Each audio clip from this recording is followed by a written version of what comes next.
There's a world banking system that is in real big trouble. In the beginning, God created the heavens and the earth. God said, "Let the earth bring forth grass, the herb that yields seeds, and the fruit tree that yields fruit according to its kind, whose seed is in itself on the earth." And it was so. And the earth brought forth grass, the herb that yields seed according to its kind, and the tree that yields fruit, whose seed is in itself according to its kind. And God saw that it was good. Since the beginning of time, human beings have had their hands upon things that they shouldn't. So when I told you one of our banking systems is in trouble, I mean it.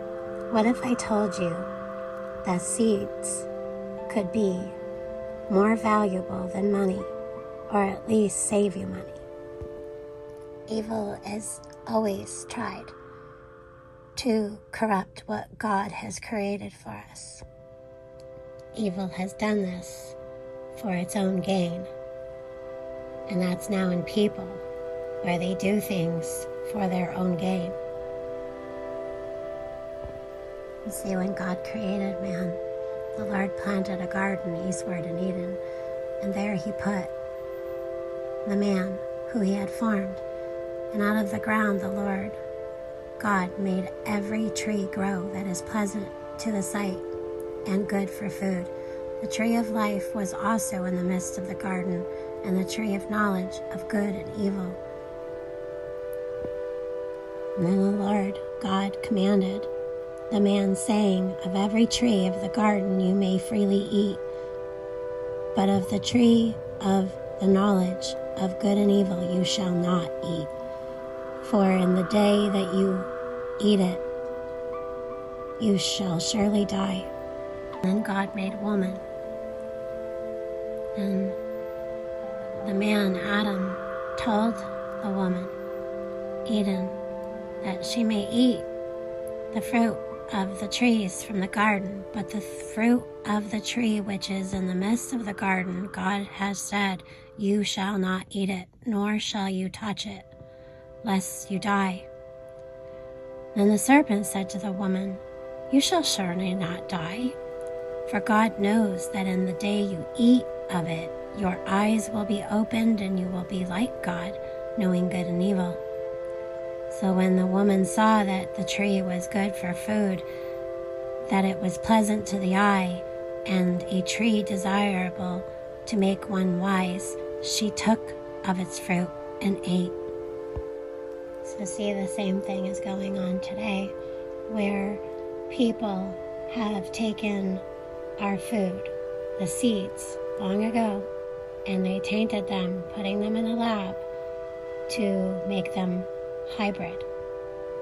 And did you know that many of the pesticide companies own the seeds? They patent them.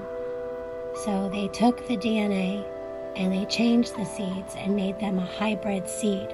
So when you're buying hybrid seeds or GMO seeds, you're buying what man created and changed what God created.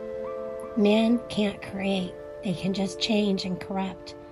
But what God created was what he created to be so.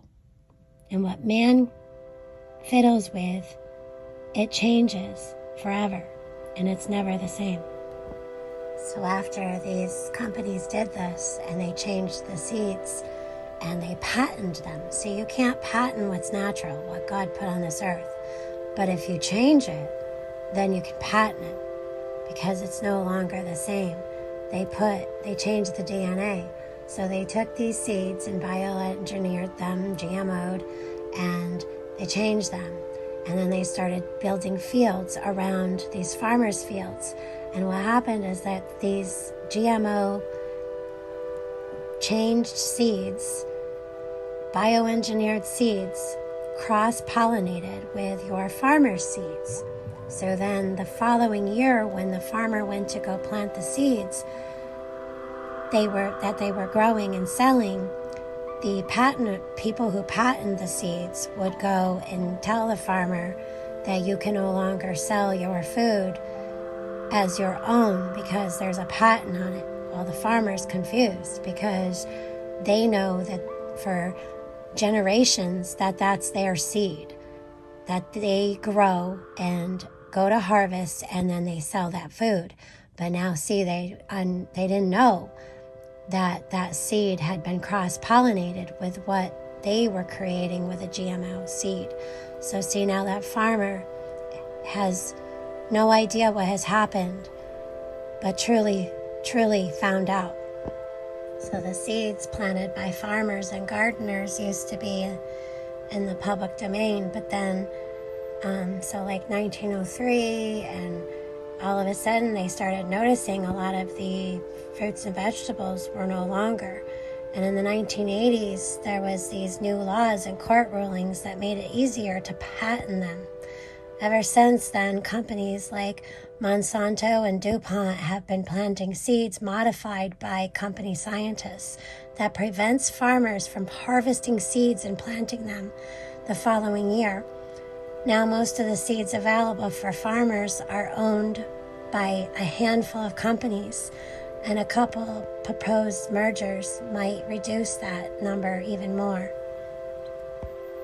So I'm hoping tonight that we can talk about this further, and I hope that we can come together and show the importance of us making our own seed banks and seeing that this is a worldwide problem, and that our banking system where we save seeds is more crucial than ever.